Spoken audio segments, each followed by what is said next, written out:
تو اس کے بعد رجوع ہے طلاق، اس کے مسئلے میں عمر رضی اللہ عنہ کا جو فتویٰ ہے اس کے خلاف ہے. کہ کل 20 مسائل ہیں، 20 مسائل ہیں عمر رضی اللہ عنہ کے فتاویٰ، 20 فتاویٰ ہے جس کے خلاف حنفی دنیا جاتی ہے. اس میں آپ کو یاد نہیں آتا کہ عمر رضی اللہ عنہ نے کیا کہا ہے؟ یہ 3 طلاق کے بارے میں، وہ بھی ان کا فتویٰ نہیں ہے. یہ جو 20 چیزیں میں نے آپ کو بتائی ہے باقاعدہ فتویٰ ہے ان کا، یعنی شرعی فتویٰ، فقہی فتویٰ ہے. اس میں یہ حنفی دنیا 20 مسائل میں عمر رضی اللہ عنہ کو کنارے کر کے رکھی ہوئی ہے. یہ لوگ کنارے کر کے رکھے ہیں، 20 مسائل میں عمر رضی اللہ عنہ کے فتاویٰ نہیں مانتے. یہاں کوئی آپ سے پوچھے کیا انہوں نے تحریف کیا؟ کیوں نہیں مانتے دوسرے خلیفہ کو؟ آپ 20 مسائل میں آپ نہیں مانتے ہو اور بڑے آپ صحابہ کے ماننے والے ہوگے، اور ہم نے ایک مسئلے میں جس میں عمر رضی اللہ عنہ کا فتویٰ بھی نہیں ہے، وہ سیاسی ان کا فرمان ہے، ان کا جو فتویٰ ہم اس کو فتویٰ بھی مانتے ہیں. ان کا فتویٰ ہوتی ہے کہ 3 ایک ہی ہوتی تھی، یہ فتویٰ ان کا فتویٰ ہم مانتے ہیں، ان کا مانتے فتویٰ. اور ان کا جو سیاسی قانون ہے کہ اس برائی پہ کنٹرول پانے کے لیے قانون بنایا جا سکتا ہے، ہم اس کو بھی مانتے ہیں. آج بھی اگر کوئی ایسا حاکم ہو، اسلامی حاکم ہو، اس طرح کا کوئی قانون بنا دے، اگر کسی نے 3 دے دیا تو ہم اس کو جو ہے ایسا کر دیں گے. اگر اس وقت کے حالات ظروف ہو اس کی نظر میں وہ اجتہاد کرتا ہے، ہم اس کو بھی مانتے ہیں. تو حقیقت میں اس مسئلے میں 3 طلاق کے مسئلے میں ہم عمر رضی اللہ عنہ کے خلاف نہیں ہیں. ان کا جو فتویٰ ہے وہ بھی ہم مانتے ہیں، اور قانون کا جو ان کا اختیار ہے وہ بھی مانتے ہیں. ہم اس کے خلاف کہاں گے؟ ارے بھائی آپ لوگ 20 مسائل میں عمر رضی اللہ تعالیٰ کے خلاف چلے گئے اور کوئی فرق نہیں پڑتا ہے، وہاں آپ یہ جذباتی باتیں نہیں کرتے ہیں. تو بہرحال یہ دوسرا جواب تھا یہ مفتی طارق صاحب سے کہ آپ جو سوال کر رہے ہو کہ کیا تحریف ہے، قرآن و حدیث میں تحریف ہوگی، عمر رضی اللہ تعالیٰ ایسا کیوں کہہ دیا؟ تو آپ ان 20 مسائل میں بتاؤ کہ آپ لوگ جو عمر رضی اللہ کو چھوڑ کے رکھے ہوئے، تو کیا عمر رضی اللہ نے جو فتویٰ دیا تھا کیا وہ قرآن میں معاذ اللہ تحریف کا فتویٰ تھا؟ وہ آگے بڑھتے ہیں. سزا اتنی ہے تو بڑھا دی اس کی سزا، کوڑے زیادہ لگا دیے. 3 طلاق پہ نبی کے دور میں سزا نہیں ملتی تھی، حضرت عمر نے سزا نافذ کی ہے، کوڑے لگائے. یہ سیاسی فیصلہ تھا. میری بیوی ہے اور پکڑا کسی اور کو دی بھائی سیاستن. قرآن کہہ رہے طلاق نہیں ہوئی ہے اور حضرت عمر کہہ رہے سیاستن ہو گئی ہے. طلاق میں سیاست نہیں چلتی ہے. اہل حدیث سے میں یہ سوال روکیں یہاں پہ روکیں. کہا عمر رضی اللہ عنہ نے کہا کہ طلاق ہو گئی، یعنی بیوی جو ہے حرام ہو چکی ہے. بھائی ہم آپ کو پہلے سمجھا چکے ہیں، عمر رضی اللہ عنہ کا موقف سمجھنے کی کوشش کریں کہ وہ ان کا قانون تھا کیا. انہوں نے کبھی نہیں کہا کہ بیوی جو ہے حرام ہو چکی ہے، نا، انہوں نے ان دونوں کو الگ کر دیا ہے. یعنی وہ ساتھ میں رہ سکتے تھے لیکن وہ بالکل دونوں کو الگ کر چکے ہیں، تفریق کر چکے ہیں. تو یہ جو ہے ایسا نہیں کہ اس کو جو ہے حرام قرار دے رہے، گنجائش، وہ تو کہہ رہے ہیں نا، صحیح مسلم کی روایت کے الفاظ ہے گنجائش تھی لیکن میں ختم کر رہا ہوں. تو سزا میں وہی ہوتا ہے کہ بھائی گنجائش ختم کی جاتی ہے، جو چیزیں حلال ان سے آپ کو روک دیا جاتا ہے، ورنہ ایسا نہ کیا جائے تو پھر وہ سزا ہو ہی نہیں سکتی. دنیا کا کوئی حاکم کسی کو سزا دے ہی نہیں سکتا. اگر مجرم یہ ٹھان لینا کہ آپ میرے لیے جو چیزیں حلال حرام نہیں کر سکتے تو سزا دے، دنیا کا کوئی حاکم کسی کو کوئی سزا نہیں دے سکتا. سزا تبھی دی جا سکتی ہے جو چیزیں اس کے لیے حلال ہے اسے اس کو الگ کر دیا جائے. آگے بڑھے. اس سے میں یہ سوال کر رہا ہوں لیکن اس کا جواب نہیں آتا. جواب پتہ کیا ہوتا ہے؟ مفتی کفایت اللہ صاحب دہلوی رحمۃ اللہ نے لکھا ہے کہ 3 طلاقیں میں اہل حدیث سے اختلاف ہے ہمارا، یہ بھی اختلافی مسئلہ ہے. فلاں نے یہ لکھا، لکھنے پر گورنمنٹ کی طرف سے کوئی پابندی نہیں.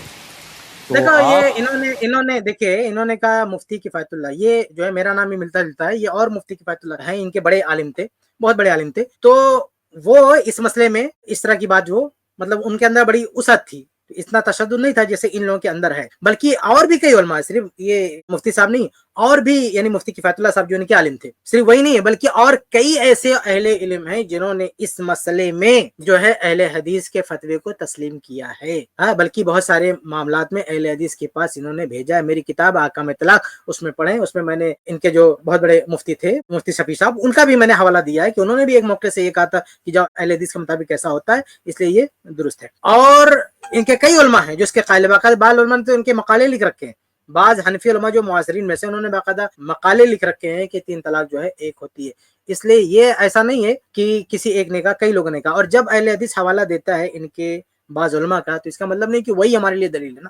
ہمارے لیے دلیل ہے یہ صحیح مسلم کی حدیث ہے جو آپ کے گلے کی ہڈی ہے، جو آپ کو ہضم نہیں ہو رہی ہے، اتنی ساری جو آپ ڈیٹیل دے رہے ہیں، اور صحیح مسلم کی حدیث ہے، مسند احمد کی حدیث ہے، صحابہ کرام کے آثار ہیں، یہ ساری چیزیں ہماری دلیل ہیں. یہ تھوڑی دلیل ہے کہ آپ کے کسی عالم نے کہہ دیا ہے. ہم جب بتائیے ائمہ اربعہ کی تقلید نہیں کرتے تو آپ کی تقلید کریں گے؟ کہ آپ کے کچھ بات دیوبندیوں اور بریلویوں نے کچھ لکھ دیا تو اس کو ہم مانیں گے، وہ ہم دلیل بنائیں گے؟ بھائی ہم ائمہ اربعہ کی تقلید نہیں کر رہے ہیں اور آپ پتہ نہیں کس خوش فہمی میں ہیں کہ آپ لوگوں کی بات ہم مان لیں گے، ایسا ہو ہی نہیں سکتا. جی آگے بڑھیں. اختلافی مسئلہ ہے. فلاں نے یہ لکھا، لکھنے پر گورنمنٹ کی طرف سے کوئی پابندی نہیں.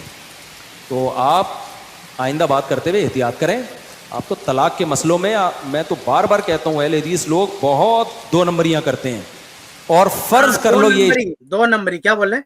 اہل حدیث 2 نمبری کہتا ہے. ارے 2 نمبری بھائی، حلالہ کا اڈا آپ چلاتے ہو، مطلب کہتے ہوئے مجھے اچھا بھی نہیں لگتا ہے، لیکن کیا کہیں، اہل حدیث کو 2 نمبری، وہ اہل حدیث جو عورتوں کی عزتوں کے محافظ ہیں، جو 3 طلاق کے بعد جس عورت کی عزت لٹ رہی ہوتی ہے، اللہ کے نبی صلی اللہ علیہ وسلم نے جس فعل پر لعنت بھیجی، لعن اللہ، اللہ کی لعنت ہو حلالہ کرنے والے پر، حلالہ کروانے والے پر، جو اہل حدیث لعنتوں سے بچا رہے ہیں خواتین کو، جو اہل حدیث عورتوں کی عزت لٹنے سے بچا رہے ہیں، ان کو آپ 2 نمبری گئے. 2 نمبری تو آپ جیسے لوگ ہو جو حلالے کے دروازے کھولتے ہو. بلکہ میں کسی ویڈیو میں انشاءاللہ خبر لوں گا مفتی صاحب کی، میں ڈھونڈ رہا تھا ملی نہیں وہ ویڈیو، جس میں انہوں نے حلالے کو، یعنی حلالے کی نیت سے اگر کوئی حلالہ کرتا ہے ملاپ کی نیت سے تو ثواب پائے گا، اس طرح کی بات انہوں نے کہہ رکھی. یہ کتنی بڑی 2 نمبری ہے بھیا، کہ آپ زناکاری کو، جس پر عمر رضی اللہ تعالیٰ عنہ نے کہا کہ رجم کر دوں گا، جس کام پر عمر فاروق کا، خلیفہ دوم کا یہ فتویٰ اور یہ وارننگ کہ ایسا اگر کسی نے کیا تو اسے سزائے موت دوں گا، ڈیتھ پینلٹی اس کے لیے، اس کو آپ پرموٹ کر رہے ہیں. تو 2 نمبری اہل حدیث کو بول رہے ہو. زناکاری کو، بدکاری کو پرموٹ کرنے والے آپ، اس کو کار ثواب بتانے والے آپ، اور 2 نمبری اہل حدیث ہوئے. شرم آنی چاہیے آپ کو. آگے بڑھتے ہیں. اجماعی مسئلہ نہیں ہے، دلیل کے لحاظ سے تو پھر بھی کون سا مضبوط ہے؟ 3 ہوتی ہیں، آپ یہاں دلیلوں کو کیوں چھوڑ رہے ہو بھائی؟ تو خلا کے مسئلے پہ آپ کے پاس کوئی دلیل ہے نہ قسطوں؟ دیکھیے بھائی، 3 ہوتی ہے. اہل حدیث کا پورا موقف دلیلوں ہی پر کھڑا کریں، دلیل کیوں چھوڑیں بھائی؟ آپ جو ہے قرآن میں بھی کہیں نہیں ہے، قرآن میں کہیں نہیں کسی نے 3 طلاق دے دیا تو وہ جو ہے 3 شمار ہو جائے گی، اکٹھی 3 دے. قرآن میں الگ الگ 3 طلاق دینے کا جو طریقہ بتایا گیا وہ الگ الگ بتایا گیا. قرآن میں کہیں بھی ایک ساتھ طلاق دینے کا طریقہ نہیں، الگ الگ. حدیثوں میں بھی وہی الگ الگ ہے. اور کسی نے قرآن و حدیث کے خلاف جا کے اگر ایک ساتھ 3 طلاق دے دیا، عہد رسالت میں اسے ریجیکٹ کیا گیا، اس کو شمار نہیں کیا گیا ہے. تو اہل حدیث کا پورا موقف دلیل پہ کھڑا ہے، تقلید پر آپ کا موقف ہے. آپ جو کہتے ہو نا 3 یہ آپ کا پورا مسئلہ تقلید پر چل رہا ہے. اہل حدیث الحمدللہ تحقیق پر ہے، حدیث پر ہے. آگے دلیل کے لحاظ سے تو پھر بھی کون سا مضبوط ہے؟ 3 ہوتی ہیں، آپ یہاں دلیلوں کو کیوں چھوڑ رہے ہو بھائی؟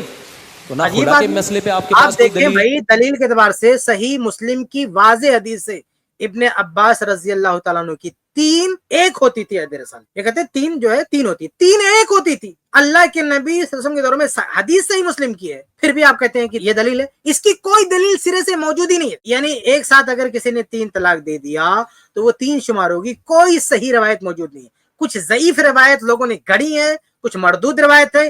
ان سب کا پوسٹ مارٹم ہماری کتاب احکام طلاق میں ملے گا. آپ احکام طلاق لیجئے، ان کے ملک سے بھی چھپ چکی ہے، ہمارے یہاں سے بھی چھپ چکی ہے.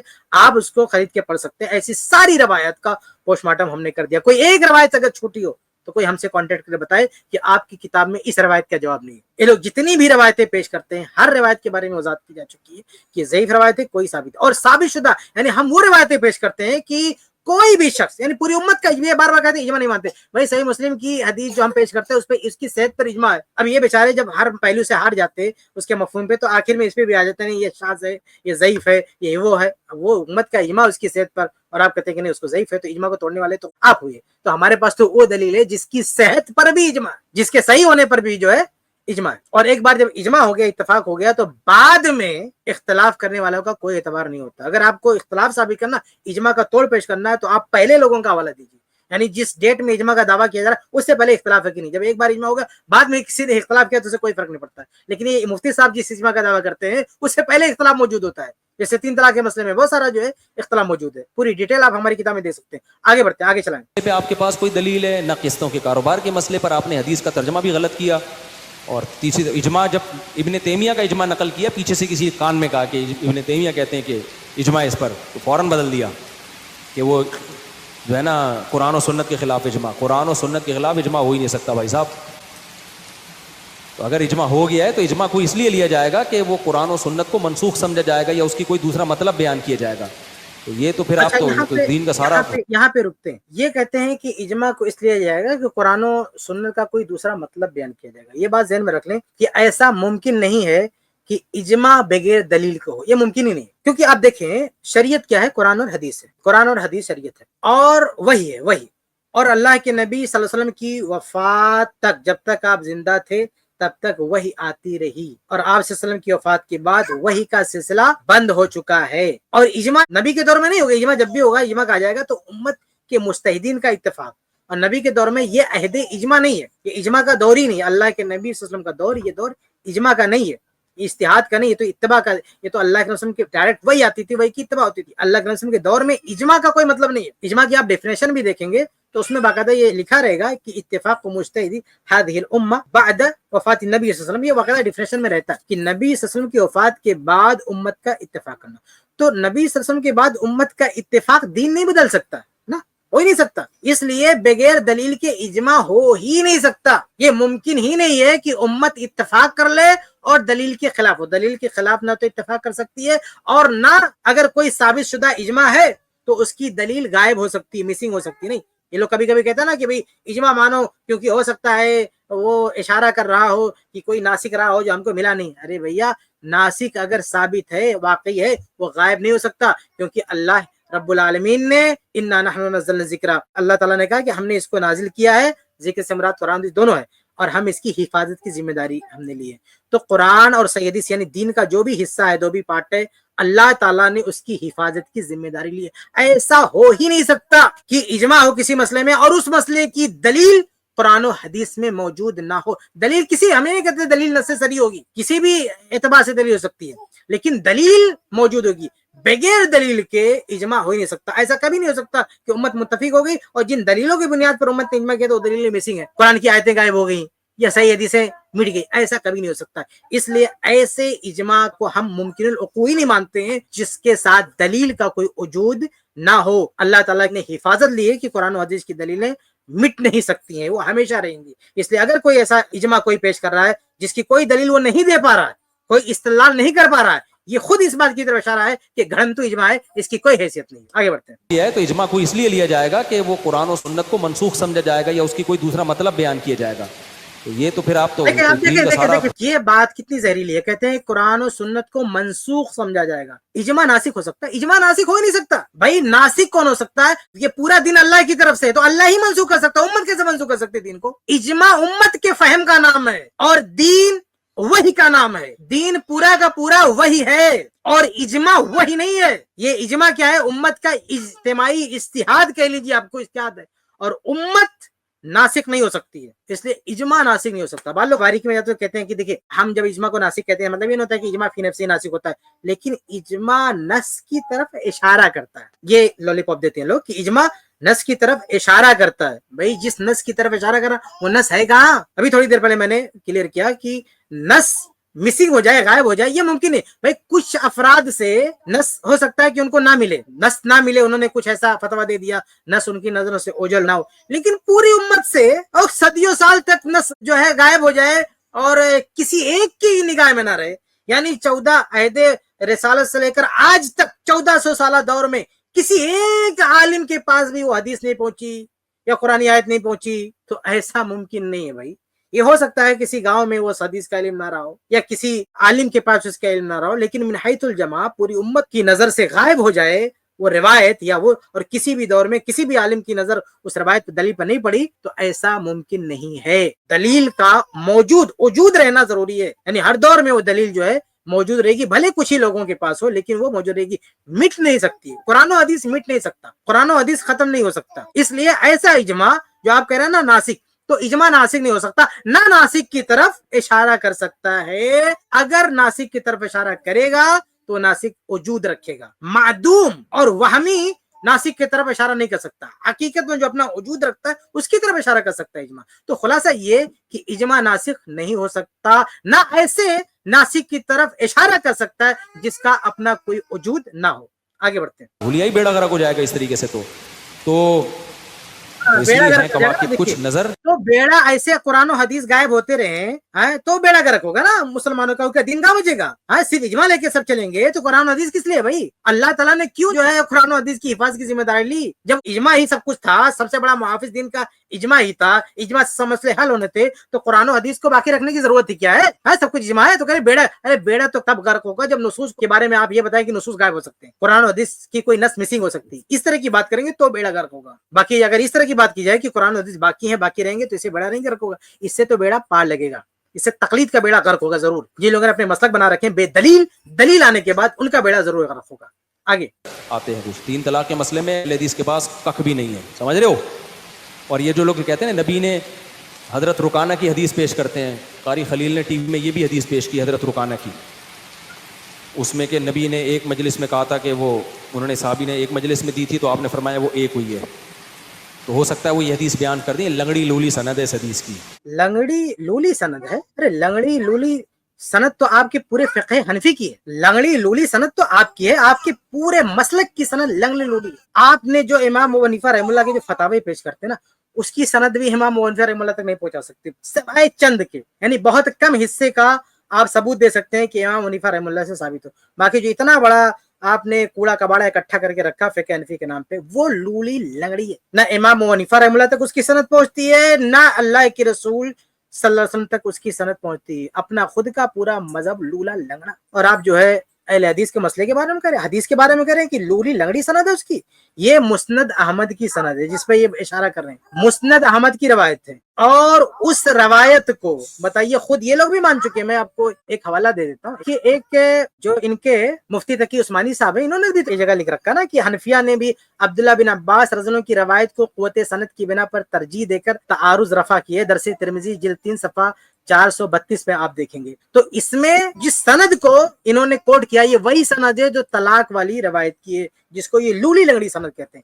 اس سند کو یہ کئی جگہ مان چکے ہیں, یہ علماء احناف اس کو مان چکے ہیں. بلکہ اسی سند کو دیگر اہل علم کی بات کریں تو دیکھیں حافظ ابن حجر رحمہ اللہ کتنے مشہور بڑے محدث ہیں, فتح الباری جلد 1 صفحہ 94 پہ کہتے ہیں کہ قضا وصل احمد بن حنبل وغیرہ من طریق محمد بن اسحاق عن داؤد بن حسین عن اکرمہ عن ابن عباس واسنادہ حسن, اس کی سند حسن. یہ امام ابن حجر رحم اللہ سیم اسی سند کو جو سند مسند احمد والی ہے اس کو حسن بول رہے ہیں, اور آپ یہ کہہ رہے ہو کہ وہ لولی لنگڑی سند ہے. اس کے علاوہ ایک اور چیز میں آپ کو بتا دوں کہ امام دارقطنی رحم اللہ نے سنن دارقطنی میں باقاعدہ لکھ رکھا ہے کہ وہ ثواب حدیث ابن عباس ان نبی صلی اللہ علیہ وسلم ردھا بالنکاح الاول. یہ بڑی ہی اہم چیز ہے. دیکھیے ایک مسئلہ کیا ہے کہ اگر کسی جوڑے نے شادی کر لیا ہے, شادی شدہ جوڑا ہے, شوہر ہے بیوی, اور دونوں کافر ہیں, مسلمان نہیں, اب دونوں اگر اسلام قبول کر لیتے ہیں تو وہ حدیث ہے کہ ان کا نکاح باقی رہتا ہے, ان کو نکاح رینو کرنے کی ضرورت نہیں ہے. اگر میاں بیوی دونوں اسلام قبول کر لیے تو نئے سرے سے, بھلے چاہے تقدیم و تاخیر ہی کی نہ ہو, لیکن پھر بھی ان کو نئے سرے سے نکاح کرنے کی ضرورت نہیں.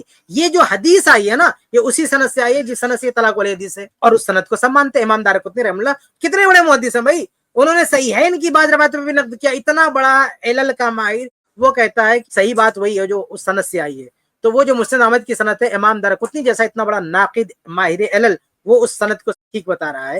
ابن حجر رحمہ اللہ اس سند کو ٹھیک بتا رہے ہیں, ان کے علماء بھی اس سند کو ٹھیک بتا رہے ہیں. اب مفتی طارق مسعود صاحب کو لولی لنگڑی سند لگ رہی ہے وہ. تو بہرحال بہت سارے ہماری طلاق والی کتاب دیکھیں گے, میں نے دسیوں اہل علم کے اقوال نقل کیے, محققین کے, محدثین کے, جنہوں نے اس سند کو صحیح قرار دیا ہے, اور جو کوڑ کباڑا انہوں نے لپیٹ کے رکھا ہے سند کے ساتھ, وہ سب کو ہم نے کلیئر کیا ہے. آپ ہماری کتاب میں تفصیل دیکھ سکتے ہیں. تو بہرحال یہ لولی لنگڑی سند اس کو بتانا, ہم اس طرح کی بات کریں تو ہم ان کے پورے مذہب کو کہہ سکتے ہیں کہ پورا مسلک لولا لنگڑا ہے. جی آگے بڑھتے ہیں. تو آپ نے فرمایا وہ ایک ہوئی ہے, تو ہو سکتا ہے وہ یہ حدیث بیان کر دیں لنگڑی لولی سند ہے اس حدیث کی. ہاں ایک منٹ, لنگڑی لولی ہے, یہی ابن عباس رضی اللہ تعالیٰ عنہ کے یہ بھی ذہن میں رکھے, صحیح مسلم میں بھی ہے. تو یہ ان کی جو عادت ہے لنگڑی لولی, انہوں نے وہاں بھی یہ لنگڑی لولی کرنے کی بڑی کوشش کی ہے. اس لیے ہماری کتاب آپ دیکھیں جامع طلاق, تو بہت ہی ڈیٹیل میں ہم نے اس سند پہ, جو صحیح مسلم کی سند ہے نا, اس پر بہت تفصیل سے, بلکہ شاید میری پوری کتاب میں اتنی تفصیل کسی اور سند پہ نہیں ہے جتنا صحیح مسلم کی سند پر ہے. اور ان چاروں نے, ایک نہیں چاروں مسلک والوں نے مل کر صحیح مسلم کی اس سند پر جتنے بھی جو ہے کوڑ کباڑ اکٹھا کیا ہے, وہ سب ساری گند ہم نے صاف کر دیا. اب ہماری کتاب پڑھیں گے تو ساری تفصیلات ہم نے رکھی. تو یہ لولی لنگڑی بول رہے ہیں, یہ تو صحیح ان کا بس چلے تو صحیح مسلم کی حدیث پر بھی ایسا بولتے ہیں, اور یہ بولتے بھی ہیں. تو بہرحال یہ تعجب کی بات نہیں ہے, یہ مسند احمد کی حدیث کے تعلق سے کہہ رہے ہیں. اس طرح کی باتیں یہ لوگ صحیح مسلم کی سند کے تعلق سے بھی کہہ چکے ہیں, جس پر امت کا اجماع ہے. آگے بڑھتے ہیں. کسی نے بھی اس سے استدلال نہیں کیا ہے, صحیح ہے نا, سب محدثین نے کہا ایسا نہیں ہے, جو صحیح سند سے ثابت ہے وہ آپ کے خلاف. کسی نے بھی استدلال نہیں کیا. ارے بھائی عہد صدیقی میں تمام لوگوں کا اسی پر عمل تھا. وہ جو حدیث ہے کہ نبی کے دور میں ایسا ہوتا تھا, اسی موقع پر جو روایت فرما رہے جو ہے عبداللہ بن عباس رضی اللہ عنہ عہد رسالت کا ایک تعامل بتا رہے ہیں, اس حدیث پر پورا عہد صدیقی میں عمل ہو رہا تھا. عہد فاروقی کی ابتدائی 2 سال تک عمل ہو رہا, اور آپ کہیں کسی نے عمل نہیں کیا. اور اس کے بعد بھی میرا ایک لیکچر ہے, آپ دیکھ سکتے ہیں یوٹیوب پہ, آپ دیکھ سکتے ہیں کہ ہر دور میں 3 طلاق کے ایک ہونے کا فتویٰ, یہ حضرت فرماتے ہیں کہ کسی نے عمل نہیں کیا. ارے بھائی ہر دور میں, یعنی کوئی دور ایسا نہیں ہے جس دور میں اہل علم نے یہ فتویٰ نہ دیا ہو, یہ نہ کہا ہو کہ اس حدیث پہ عمل نہ کیا ہو. چنانچہ میں ایک حوالہ دے دوں جو ان کے دنیا حنفیت کے بہت بڑے محدث ہیں, بلکہ اگر شاید یہ کہا جائے کہ بڑے محدثین میں اکلوتے محدث ہیں تو شاید غلط نہ ہوگا.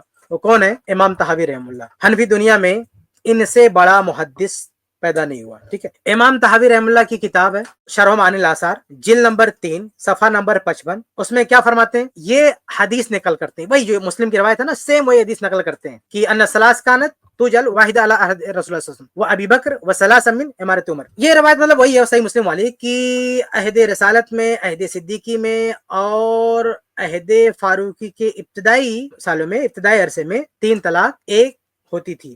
تو کہتے ہیں قال ابو جعفر, اس میں کیا کہ امام طحاوی کہتے ہیں فذهب قوم الى ان الرجل اذا طلق امراته ثلاث مان. تو ایک قوم کا یعنی علماء کی ایک جماعت کا کہنا ہے کہ اگر کوئی شخص اپنی بیوی کو ایک ساتھ 3 طلاق دے دے فقد وقعت علیہا واحدہ, تو وہ ایک ہی طلاق واقع ہوگی اذا كانت فی وقت سنت, یعنی اگر سنت کے مطابق دیا ہے تو وہ ایک ہی ہوگی. اور سنت کیا؟ وذالک ان تکون طاہرا فی غیر جماع, سنت یہ ہے کہ طہر کی حالت میں طلاق ہو اور ہم مستری نہ ہوئی ہو. واحتجوا فی ذلک بهذا الحدیث, یہ الفاظ ہے وحتجو.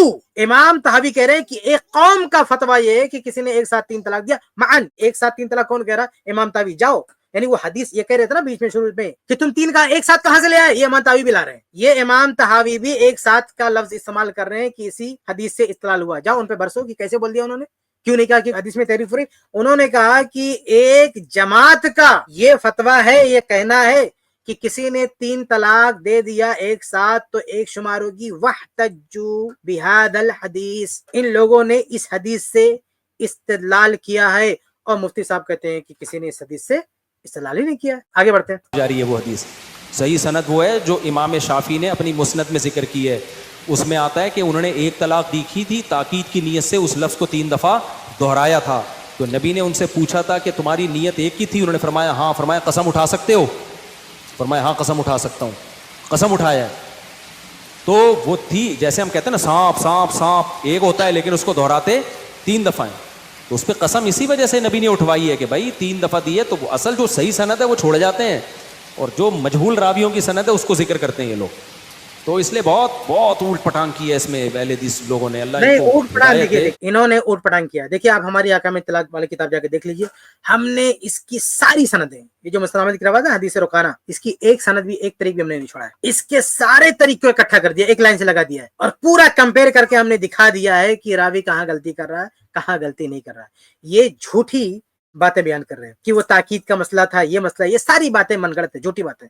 ایسی کوئی بات نہیں ہے. صحیح بات وہ ہے جو مسند احمد میں, اس کی سند صحیح ہے, اس کی سند کو محدثین نے صحیح کہا, اس کی سند کو محققین نے صحیح کہا, اور باقی جو روایت ہے اس کی سندوں کا کیا حال ہے یہ سارا ہماری کتاب میں جا کے دیکھ رہے ہیں. تو یہ الٹا بات کر رہے ہیں نا, جھوٹی روایتیں ہیں, من گھڑت روایتیں, ان کو کہتے ہیں کہ اس کو بیان نہیں کرتے, اور جو صحیح روایت ہے اس سے یہ نظر پوشی کر رہے ہیں. تو مسند احمد, اور یہ اونچے درجے کی کتاب بھی ہے, مسند احمد اونچے درجے کی کتابوں میں آتی ہے, بلکہ یہ جو ہے جو کتب ستہ نا اس سے بھی اعلی سند ہوتی ہے اس میں. اور 4 امام میں یہی تو ایک محدث ہیں جو سب سے زیادہ حدیث لے کر رہے ہیں. محدث امام شافعی رحمہ اللہ بھی ہیں, محدث امام مالک رحمہ اللہ بھی ہے, لیکن یہ سب سے بڑے محدث ہیں, سب سے زیادہ حدیث اکٹھا کرنے والے امام احمد رحمہ اللہ. ان کی کتاب میں روایت موجود ہے, ان کی کتاب سے ہٹ کے کہتے ہیں نہیں مسند شافعی, جبکہ امام شافعی کی وہ مسند ہے بھی نہیں, لوگوں نے اس کو جمع کیا, اکٹھا کیا. امام شافعی کی خود کی لکھی بھی نہیں, لوگوں نے ترتیب دیا. وہ جیسے امام شافعی رحمہ اللہ کی کتاب ہے حدیث کی, ایسا نہیں ہے اپنی سند سے, لیکن یہ جو مسند شافعی جو مرتب کی گئی وہ لوگوں کی مرتب کی ہوئی ہے, اکٹھا کی ہوئی ہے. بہرحال کہنے کا مطلب یہ کہ کوئی ایسی صحیح روایت موجود نہیں ہے کہ وہ تکرار کے لیے تھا, دہرانے کے لیے تھا,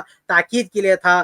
ایسا بالکل بھی نہیں تھا. اور ایسا اگر ہوتا کہ کسی نے تکرار کے لیے اگر 3 بول دیا تو عمر رضی اللہ عنہ کا قانون اس کے بارے میں تھا ہی نہیں. جو کہا جاتا نا کہ اللہ کے نبی صلی اللہ علیہ وسلم کے دور میں 3 طلاق ایک ہوتی, تو اس سے یہ مراد نہیں ہے کہ وہ تکرار والی بات تھی.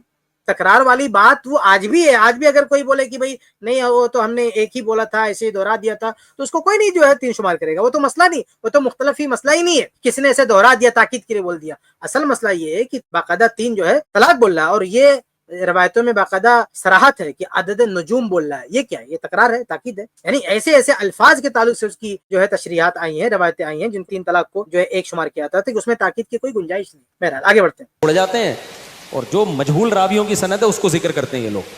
مجہول بہت بہت الٹ پٹانگ کی ہے اس میں. حقیقت میں مزہ آئے گا, ایک بار ہماری کتاب پڑھ کے دیکھیے. یہ مجہول راوی اس میں, یہ مجہول روایت رکانہ کی وہ روایتیں جو مسند احمد کے برخلاف یہ لوگ لاتے ہیں نا، اس میں مجہول راوی ہے، اور یہ جو مسند احمد کی سند میں اس میں ایک راوی بھی مجہول نہیں ہے۔ یہ مفتی صاحب کو ہمارا چیلنج، بہت چیلنج کرتے ہیں نا، چیلنج ہے، مسند احمد کی سند میں جتنے روات ہیں ایک کے بارے میں آپ دعویٰ کر کے بتائیں کہ وہ مجہول ہے، اور آپ جو رکانہ کی بات لاتے ہیں اس میں تو مجہول راوی ہے، جا کے ہماری کتاب پڑھ لیں، ہم نے دیا بھی، اگر آپ کو پڑھ کے سمجھ نہ آئے تو ہم انشاءاللہ اس کو پیش بھی کر سکتے ہیں، پوری ڈیٹیل پیش کر سکتے ہیں کہ کون کون سا راوی اس میں مجہول ہے، لیکن مسند احمد کی روایت میں کوئی ایک راوی نکال کے بتا دے جو مجہول ہو۔ آگے بڑھتے ہیں۔ اہل حدیث لوگوں نے، اللہ ان کو ہدایت دے، پھر بات بھی نہیں سنتے، بیٹھتے بھی نہیں ہیں۔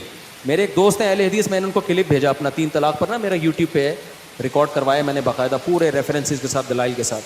میں نے کہا یار آپ اپنے اہل حدیث علماء کو بولو کہ یہ سن کے کائنڈلی ایک دفعہ سنیں، ہمارا مقصد کوئی کسی پہ طنز نہیں ہے، آپ اس کو سنیں، آپ کیوں فتوے دے دے کے حلال کو حرام کر رہے ہیں؟ تو انہوں نے کہا میں نے اہل حدیث علماء کو دیا، وہ کہتے ہیں چھوڑو یار یہ اختلافی مسئلہ، یہ حل ہونے والا نہیں ہے۔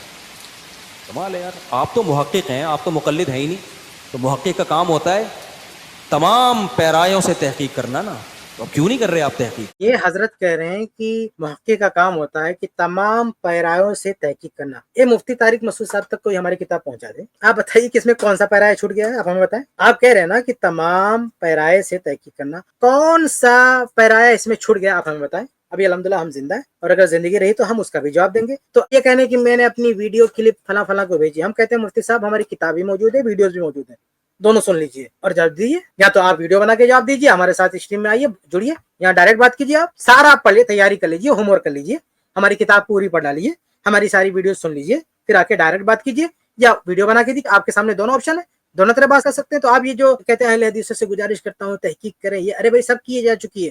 اہل حدیث کی طلاق کے مسئلے پہ مفصل کتابیں موجود ہیں، علامہ رئیس ندوی رحمہ اللہ کی کتاب موجود ہے، تنویر الآفاق موجود ہے، اسی طرح سے مولانا اسرائیلی رحمہ اللہ کی کتاب طلاق میں موجود ہے، میری کتاب بھی طلاق میں موجود ہے، بہت ساری کتابیں موجود ہے، ابن تیمیہ رحمہ اللہ، امام ابن القیم رحمہ اللہ، ان لوگوں نے جو پوری بحث کی، پوری ایک کتاب ہے 3 طلاق پر، انہوں نے اپنے فتاوا میں، اپنی کتابوں میں، ان دونوں استاد شاگرد نے جو بحث کی ہے، ان دونوں کی بحث اپنی جگہ پر پوری کتاب بنتی ہے، یہ پوری تحقیق تو پیش کر چکے نا، آج سے نہیں زمانے سے پیش کر چکے، یہ تحقیق موجود ہے۔ بلکہ ابھی سعودی عرب کے ایک عالم نے، ہم نے اپنی کتاب میں اس کے حوالے دیے ہیں کہ ایک کتاب لکھی انہوں نے کہ عہد صحابہ سے لے کے آج تک کتنے لوگ ہیں جنہوں نے 3 طلاق کے ایک ہونے کا فتویٰ دیا، انہوں نے اس میں ساری تفصیلات اس کتاب میں انہوں نے نقل کی ہیں۔ تو کتابیں تو بہت ساری لکھی گئی ہیں، تحقیق ہوئی ہے، آپ کو پڑھنے کی توفیق ہونا چاہیے۔ اصل میں مفتی صاحب کا مسئلہ ہے نا کہ مفتی صاحب یک طرفہ، یعنی بس وہ اپنے کنویں میں تیرتے ہیں، بس کبھی ان کو توفیق نہیں ہوئی کہ ذرا جا کے، بلکہ سارے تقلیدی مذاہب کی یہی پرابلم ہے کہ وہ دوسرے علماء نے کیا کہا ہے، ان کی کیا دلیلیں ہیں، یہ لوگ نہیں دیکھتے۔ یہ حنفیوں کا مسئلہ یہ ہے کہ یہ بیچارے نہیں دیکھتے کہ جو دوسرے 3 مذاہب والے ہیں ان کی اصل دلیلیں کیا، کبھی توفیق نہیں ہوتی، بس اپنے کنویں میں اپنی کتابوں میں بیٹھ کے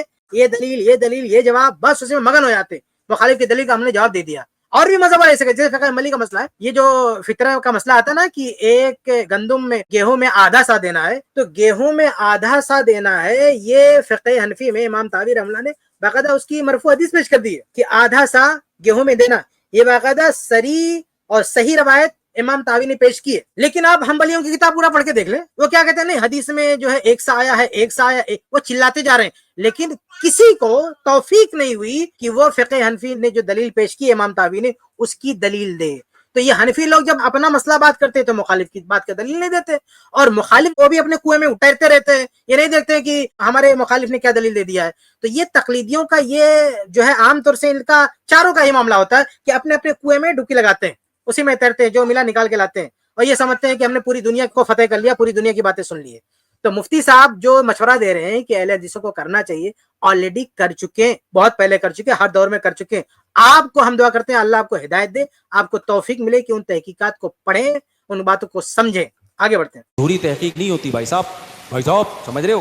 چلے ختم ہوگی، شاید ویڈیو ختم ہوگی، بہت ہی اور زبردست ماشاءاللہ ہے تو پڑھ سکتے ہیں اس میں۔ جی، بہت ہی زبردست۔ اور میں جو سمجھتا ہوں کہ اس مسئلے پہ اگر کسی کو کنفیوژن ہو تو آج الحمدللہ پورے ہر اینگل سے یہ چیز کور ہوئی ہے الحمدللہ، اور شیخ کفایت بھی آج پوری یعنی ماشاءاللہ فارم میں ماشاءاللہ اس چیز کو انہوں نے واضح کی۔ اور میں جانتا ہوں ہمارے بہت سارے لوگ بیک سٹیج ویٹ کر رہے تھے اور کچھ ہمارا شیڈیول اپسیٹ ہے، لیکن کیونکہ شیخ نے بہت ہی اہم موضوع پر، اور آپ دیکھو کتنی ساری زندگیاں برباد ہوتی، فیملیز برباد ہوتی ہے اس ایک مسئلے کی وجہ سے۔ کتنے سارے کیسز ہیں ایسے کہ پورے ہیپی گھر کو پوری طرح سے الگ کر دیتے، اپنے سینے پہ پتھر رکھ کر وہ لوگ الگ ہو بھی جاتے ہیں اپنے مسلک کی بات کو ماننے کے لیے، لیکن یہ ساری باتیں جو واضح ہے